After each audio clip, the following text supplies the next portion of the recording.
Hello, my name is Brianna Beta, and I'm currently pursuing my Bachelor of Science in Secondary Education with an emphasis in math.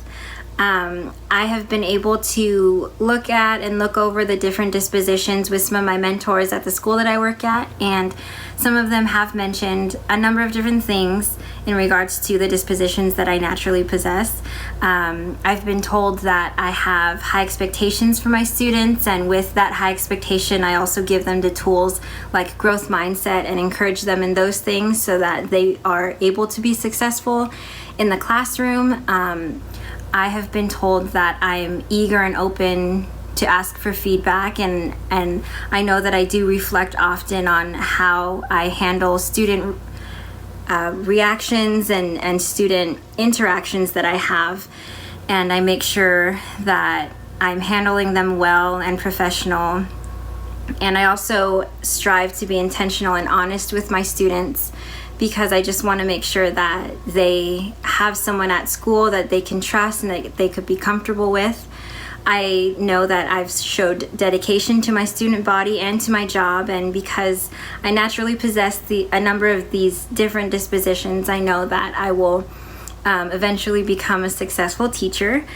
However, there are things that I know that I need to work on so that I could be a teacher that better supports my students. I think that the disposition of curiosity is something that I need to observe and practice a little bit more. I know that I do encourage my students to think outside of the box and practice their executive functioning skills. However, I think at times I need to help them. I need help guiding them through those different processes, and instead of telling them what they should do or telling them, oh, you just need to figure it out, I'm not giving them those skills to be curious and to be actively learning. And I think that with curiosity also comes advocacy. I also need to give my students the opportunity to advocate for themselves, and I think that in my impatience I see them struggling from afar, and so sometimes I don't give my students enough time to really mull over something and problem solve on their own, and then I just provide for them the steps to become successful. And I say, okay, well, here are the different steps that you can do so that you can finish your task. And I think that I need to have a little bit more patience with them in that respect. And I also think that apart from these qualities, a teacher should possess a number of different other things, like respect for the diversity of others. And diversity is a beautiful thing. Although some aren't taught the benefit and the dynamics of integrating cultures, we as teachers who protect and teach our kids need to encourage our class to appreciate differences and to appreciate and be excited about learning about other cultures and learning about other religions, because those are the things that shape a person. Those are the things that shape their peers. And just as we expect our students to be respectful and to learn responsibility, we also need to be examples of that in the workplace with our coworkers and with our students. Every teacher should display a sense of dedication, not only to show their superiors that they're responsible and that they're reliable, but also to show their students that they're worth our time, and to make sure that we're giving the students the time so that they know that they are valued. As a staff, we value them by the time that we spend with them. And the disposition of learners is almost like our moral guidelines as teachers, and practicing them will show our students that we find them to be valuable, as I've said before. And I think that possessing the different teacher dispositions can positively affect the moral development of a student, especially if we practice advocacy and compassion towards our students. We can teach them how to speak for themselves and express their needs, because I think that that's something that's hard for students to navigate through. Kids can be super impressionable, so if we are diligent to practice these characteristics, we can lead them by example in the moral development of our students. Not practicing these dispositions can negatively impact our students by not showing them examples of what a person with good moral standards should look like. And if we show that our students aren't valuable to us, it can affect them psychologically too. We need to make sure that we are setting a standard for them that makes them feel valued, and that also empowers them to want to make others feel the same way and want to make others feel like a person. On the other hand, if we show too much of one disposition and don't have a balance in how we implement them in our classrooms, we can negatively affect our students as well.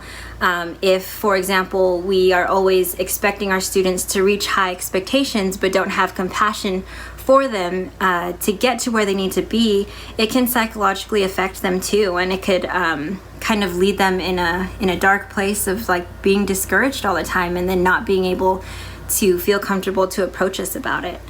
And in the classroom, I am a huge advocate for teaching growth mindset, and I'm currently doing that with my elective students right now. And for a student to understand how their brain works and how they can implement different strategies and independently manage their emotions through given struggles is empowering for a student.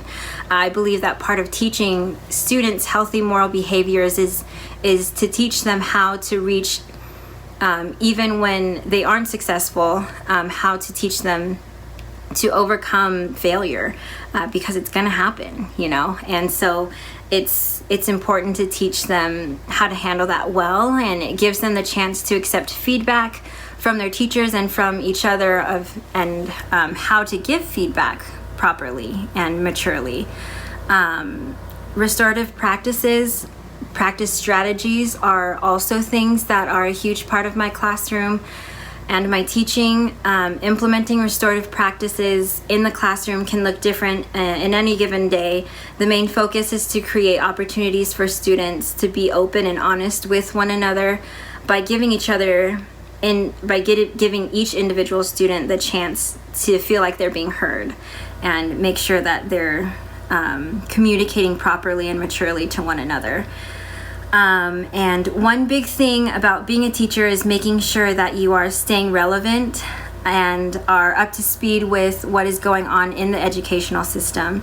Part of doing this is continued learning by taking classes and going to seminars, doing different conventions about the different subjects that you teach, or if you're in SPED, making sure that you're up to speed with those laws too.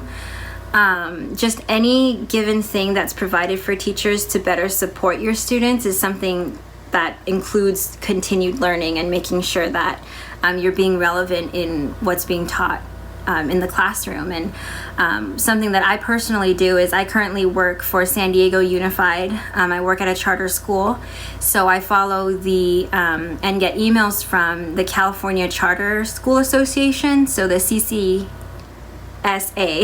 and I get current information about the different legislative issues and legislative advocacy that they're having with charter schools right now, and just staying up to speed with what's happening in government with my students and with the type of school that I'm at.